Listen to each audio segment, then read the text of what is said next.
आखिर में वो मैच हार गया, आखिर में मैं घर पर ही रहा, आखिर में वो एक झूठा साबित हुआ, झूठा इंसान साबित हुआ। तो आखिर में जब आप एक लंबी सिचुएशन डिफाइन करते हैं, ये हुआ और आखिर में फिर ये हो गया, तो उसे हम कंक्लूजन निकालते हुए कहते हैं एंडेड अप। एंडेड अप का मतलब है जो लिटरल लास्ट में अल्टीमेट जो रिजल्ट आता है, आखिर में फिर क्या हुआ, आखिर में सारा कुछ करने के बाद आखिर में एंडेड अप इस पर हो गया। तो हम फिक्रे के एंड पर एक लंबी स्टोरी या एक सेंटेंसेस को कंपाउंड या कम्प्लेक्स सेंटेंस को डिफाइन करते हैं और कहते हैं ये हुआ और आखिर में फिर ये नतीजा निकला है। तो वहाँ पर एंडेड अप का फ्रेज इस्तेमाल किया जाएगा। एग्जाम्पल से सीखते हैं, आपको समझने में आसानी होगी।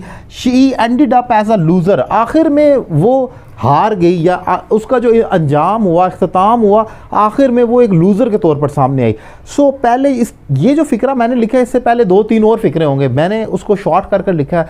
जैसे उसने मेहनत की, उसने एक दफ़ा इम्तिहान दिया, वो क्लियर नहीं कर सकी, दूसरी दफ़ा उसने बहुत ज़्यादा मेहनत की, सारे पेपर दिए, अच्छे नंबर आए, लेकिन आखिर में she ended up as a loser, आखिर में वो फिर हार गई। उसका जो अंजाम हुआ है वो एंडेड अप इस पर आकर हो गया।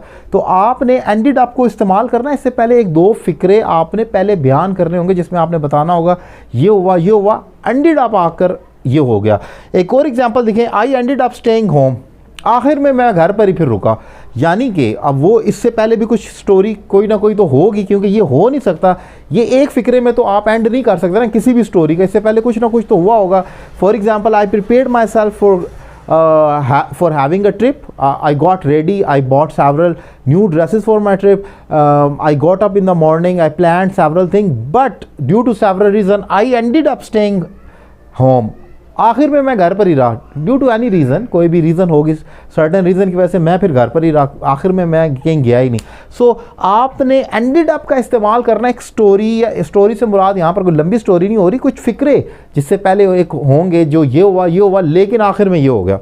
सो इस फ्रेज़ को हम इस्तेमाल करते हैं अपनी डेली लाइफ में। आपको ये फ्रेजेस जो मैं सिलेक्शन करवा रहा हूँ, ये मैं खुद रीड करता हूँ बुक्स में, नॉवल में या न्यूज़पेपर वगैरह में अक्सर आ रहे होते हैं ये phrases. Ended up, it ended up as a failure, ये सारा प्रोजेक्ट जो है आखिर में एक नाकामी की सूरत में सामने आया। सो ये अक्सर ये फ्रेजेस नज़र आते हैं जिन्हें मैं पिक कर रहा हूँ।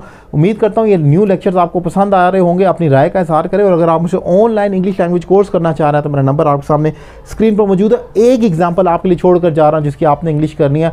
आखिर में वो एक कामयाब शख्स निकला, आखिर में वो एक कामयाब शख्स निकला, इसकी क्या इंग्लिश होगी कमेंट बॉक्स में लिख दें, और ऑनलाइन क्लासेस के लिए मेरा नंबर आपके सामने स्क्रीन पर मौजूद है। Thank you very much.